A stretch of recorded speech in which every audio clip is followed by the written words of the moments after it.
Mike Mearls is a former designer for Dungeons & Dragons, and he's one of the people who was laid off this past December. He's written a post on EN World saying that the challenge rating system for gauging encounters in D&D is, indeed, flawed. In an attempt to help other DMs more accurately calculate encounter difficulties, he's come up with a complementary system to use along with CRs, and this is based on a more nuanced system of challenge points. We'll go over how all this works after the intro. I'm Dave, this is the one and only RPG Rundown, and this video is D&D Challenge Points.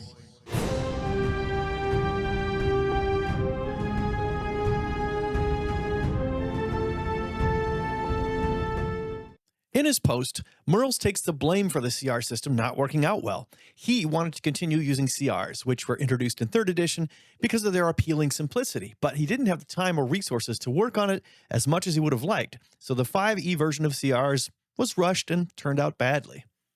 As a refresher, every monster has a challenge rating, or CR. The CR is a number corresponding to the level of an adventuring party of 4 characters who should be able to take on this monster without being outmatched. So, for example, a party of 4 level 1 characters should be able to take on 4 goblins because goblins have a CR of 1/4. This often doesn't turn out to be reliable in play, though, as many DMs have complained, and I've found this to be true too. Most often, I find characters seem to mow over my enemies a little too easily.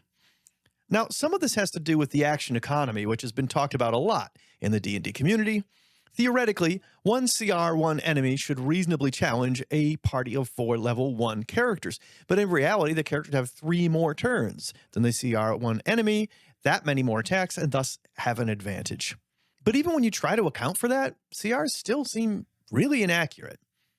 What Mearls has put together is crunchier, and it requires you to do a little of your own math and cross-referencing a couple of tables, but Mearls claims that it should result in more accurate challenges.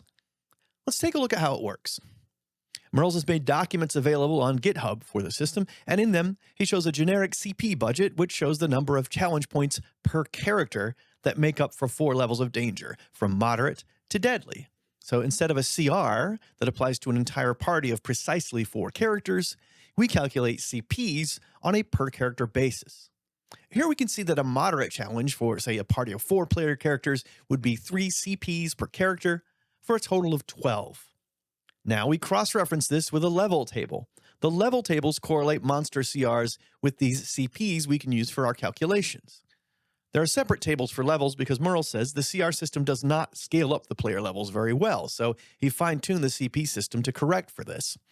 He says that these level tables represent the cost of the typical creature of that CR. That seems to leave room for future monsters designed to have specific CP amounts listed, in addition to, or perhaps instead of, CRs. This is notable because Mearls has also said he wants to work on publishing his own D&D supplements, so he might be implying that if he put out a custom monster book, he'd list CPs for the creatures in it. Alright, so let's take a look at the level 1 table. We can see there's a curve here in the CP spread as we go from CR 1/8 to CR 3, with things leveling out in the middle around 1/2 and 1 CR. The early and later intervals are greater. I actually put together a spreadsheet showing how many CPs would be needed for a party of 4 level 1 adventurers to get a feel for how all this works out in practice. And here you can see that for a moderate challenge, according to this system, this party should be able to take, say, 4 orcs, or, well, 1.5 bugbears.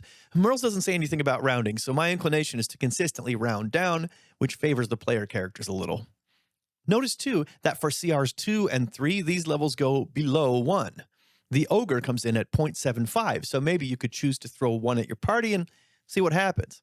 I'm still inclined to round these last 2 down to 0, though, and just not consider them moderate challenges. Looking at the top of the table, you might notice some surprising numbers. Using just the CR system, we'd be advised to put this party up against only 8 kobolds, but our CP system tells us we can confront them with a whopping 24. Mearls points out, though, that the effectiveness of enemy numbers depends on the party. If the party has enough area of effect spells, this might be pretty easy, but if not, you're working at a pretty bad action economy advantage for the kobolds. So though this system gives you a starting point, you do still need to use your own judgment and fine-tune it for your player characters. This is also true in the other direction. In other words, it still seems to be the case that the action economy will matter if you put your party up against a single enemy, but now it works a bit in the party's favor, though not as dramatically as when it favors the enemy in double-digit numbers. Now let's take a look at a dangerous challenge for this same party. Again, the curve is a little astonishing at the low end, suggesting 56 kobolds in this encounter. In the middle, we've got 9 orcs or 3 bugbears rounding down, and at the high end, we could almost put this party up against a minotaur if we really wanted to get crazy. Now, the CP system includes tables for CR to CP correlations from character levels 1 all the way to level 10. So let's take a look at one more for level 5. For our level 1 party, about 1 bugbear would have been a moderate challenge, but now that our party is level 5, we should be able to take 12 of them on. And we're at 6 ogres now. In the middle of the curve here, we've got 1 salamander and maybe a medusa, depending on how you decide to go. And over in dangerous challenges, we're looking at 28 bugbears, 14 ogres, or 2 to 3 salamanders, and 2 medusas. Or we could choose to put the party up against a mind flayer or even a frost giant. I'm intrigued by this, and I plan to try it out in my games. I admit I'm a little skeptical, but I think it shows promise, and really, I'll try any alternative to the CR system, because at this point, I too have found it very frustrating. Well, what do you think? Does this system look like something you'll try, or do you already have house rules or use other systems to deal with a CR problem? Let me know in a comment. And until next time, may all your 20s be natural. Hey, thanks for watching this video. Of course, it always helps us out if you like and subscribe.